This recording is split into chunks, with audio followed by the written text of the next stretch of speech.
Kramer's rule, it's the same thing, except now we're just moving to 3x3s where we take that coefficient matrix. We're probably only going to do one example today, but I think that's all we really need.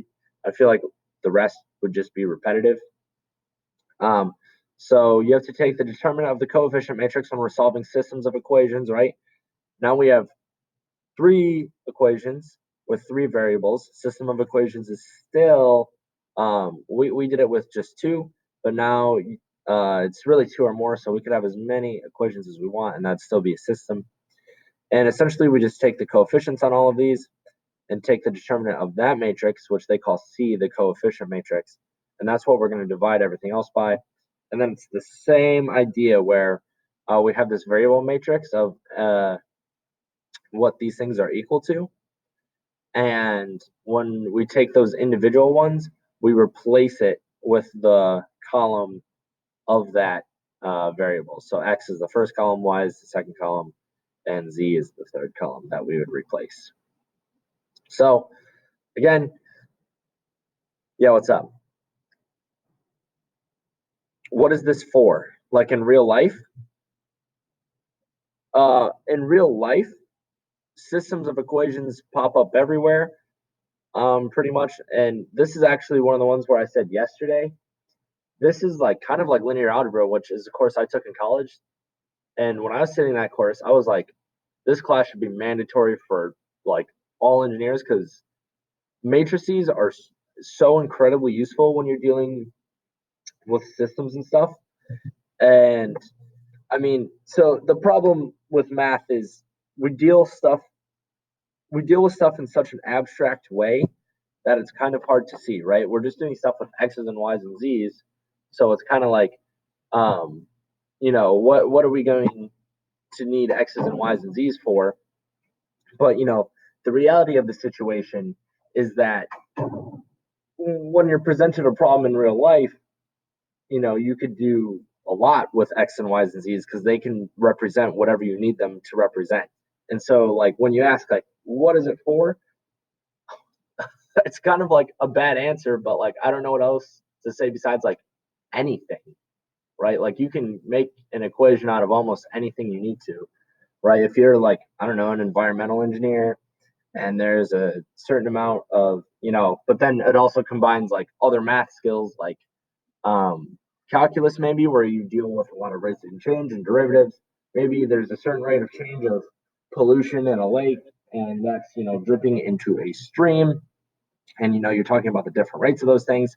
And you have variables, you have different variables to take into account. A matrix is an awesome way to categorize and organize those variables and then make sense of all of them together. And then you can make a maybe a best decision of how to start cleaning up the lake, or regulations that need to be put on a company that is polluting the lake, right? That's just an example that came to mind, but like literally anything, right? If we're talking ohms and resistance, and we could talk directed graphs, like there's a lot going on. So the short answer is, just because we deal with the abstract doesn't mean that they're useless, right? So for this stuff, let's get going on this because I'm afraid this is going to take a while. So our coefficient matrix is 4, 3, 7, 5, -2, -6, -6, 7, -8. And then our variable matrix is -14, 47, and 15.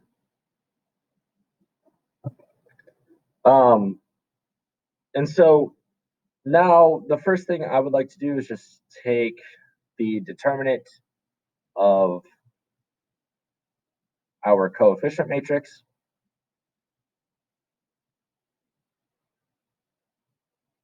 And this one is not nice, right? We're going to have to do some work with this one. And so I'm just going to get a calculator next to me because the numbers are probably going to get kind of nasty.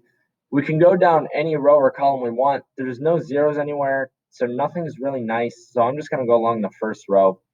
And remember, we start at 4, and then we're going to do 4 times the determinant of what's left if I cross out that row and column. So -2, -6, 7, -8. And then we have our plus minus rule. So this was plus, so then we're going to have minus 5 times the determinant of what happens if I cross out this row and this column. I'm left with 3, 7, 7, -8, 3, 7, 7, -8. And then we're back to plus, but it's a minus, so plus and minus is minus 6 times what happens if I cross out this row and column. I'm left with 3, -2, 3, -2, 7, -6. Okay, so now this is 4 times. Now we do the diagonals. Now that it's a 2 by 2, -2 times -8 is 16. Minus a negative is going to be plus 6 times 7, 6 times 6 is 36. Add another one is 42. Minus 5 times 3 times -8 is -24. Minus 7 times 7 is 49. Minus 6 times 3 times -6 is -18. Minus a negative is plus. 7 times 2 is 14. Yeah, right. And now here's where I'm going to just go a little bit faster. I'm just going to use my calculator. So we have 4 times 58 plus 5 times.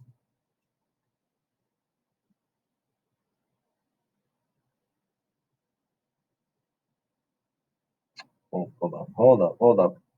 I better make sure I am okay with my parentheses.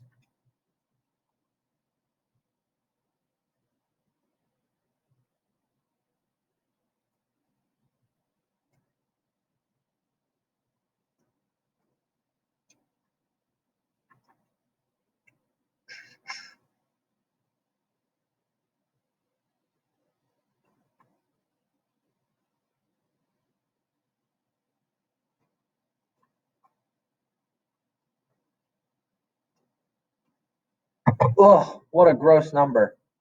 621. Who likes the number 621? I sure don't. What a stupid number. So weird. Like, why 621? So we get that our determinant of our coefficient matrix is 621. Oh, now we have to do the determinant of x.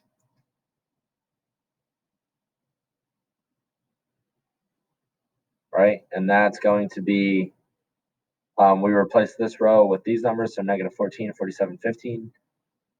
-14, 47, 15.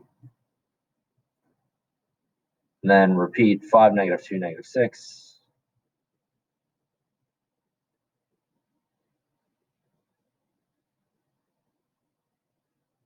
Right.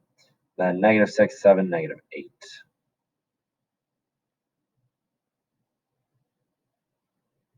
And then let me see if I can find the determinant button on here.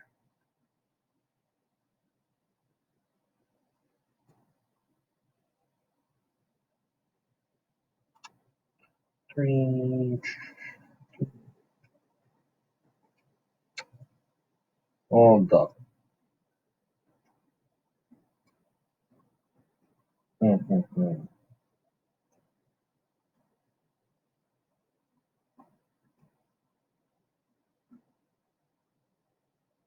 So if we have our matrix -14, 47, 15,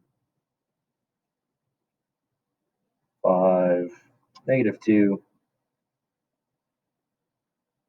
-6,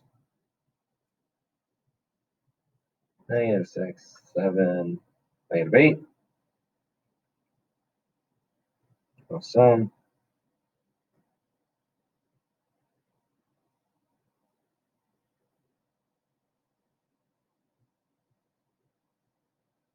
Second.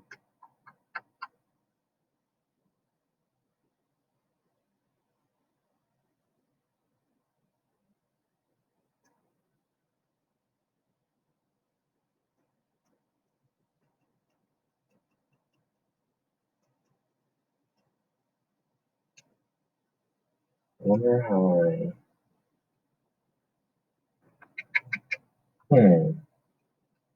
These calculators are so gross with how they do matrices. So I figured out how to get a 3x3 in there.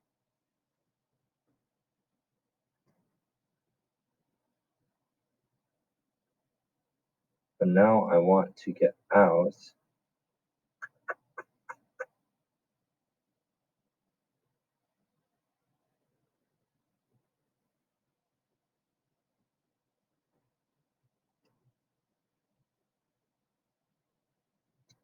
so determinant of, and then you can do A. Oh, I think I did it. Oh, I did. It's -6. So I will show you guys how to, if you guys have your TI-84 calculator up, there should be second, and then again to the left of your sign button, x to the -1st above that is matrix. Now I have this thing show up where I have all these matrices, right? And I just clicked on A and made it a 3x3 and typed in what I had. And then from there, if you do second matrix again and you go over to the math part, DET is determinant. So then I clicked on determinant. And then from there, you go second matrix again and you can click your A matrix. Put A in there. Wait, I must have done something. Well, I just did it and I got -6. So hold on. Second matrix, determinant.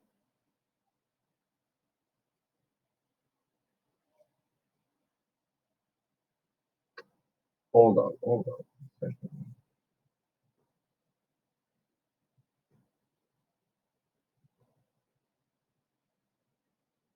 Oh, I accidentally took the number in there. Okay, now that should be good.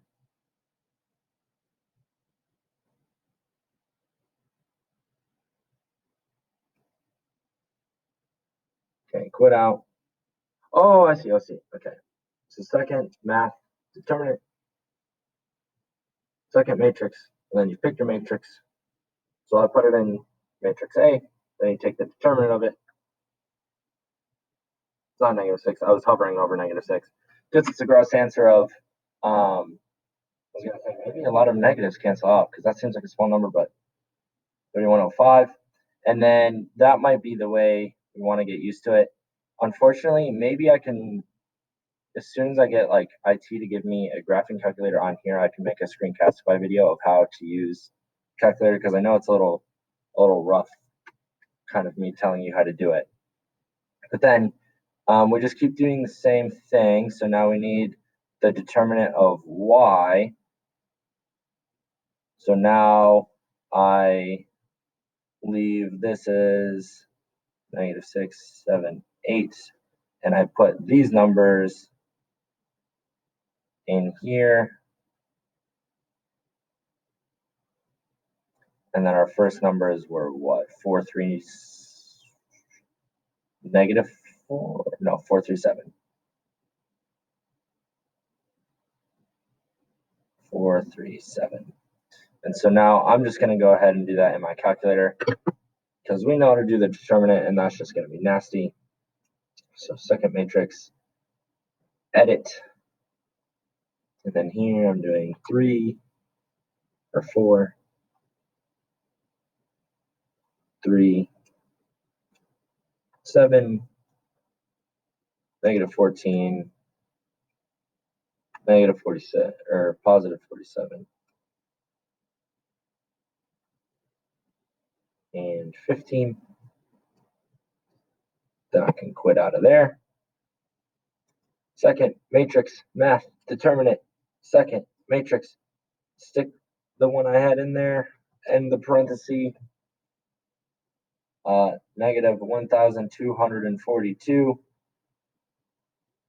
And then the last one we need, we're only used to x and y, but now we need the determinant of what would be our z matrix.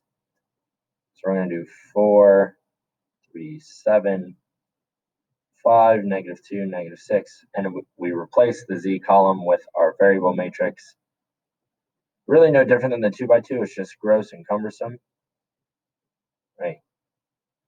But if you have a program to do this, it is much easier to program than something else. So I'm going to edit my matrix, and that's going to be 5.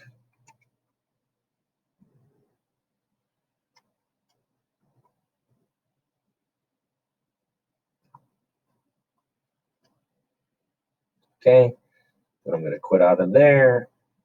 Second matrix, math determinant, second matrix, pick the matrix I put it in, and that one is going to get me 2484.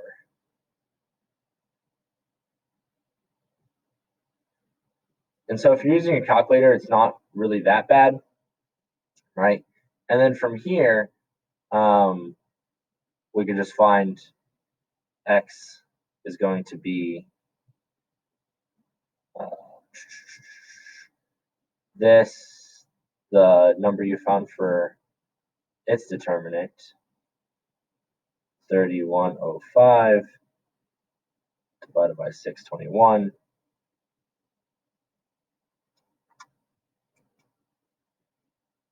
Which is 5, so x is 5.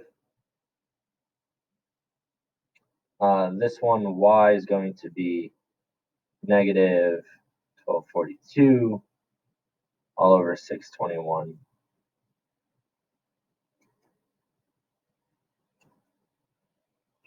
Which is negative 2. And considering I'm getting whole numbers, that's telling me I probably did this stuff correctly in the calculator. And then z equals 2,484, the determinant of what I got for z, all over the determinant of what I got for our coefficient matrix. That's why I'm dividing by 621. So 2484 divided by 621. I get 4. Okay, so that's the solution to our system. And if you wanted to be kind of like technical about it, right? When we had a system of equations with just 2, we put it in an ordered pair, and it's kind of the same here. We could put it in an ordered pair, except it's not xy, but it's xyz. So we go 5, negative 2, 4.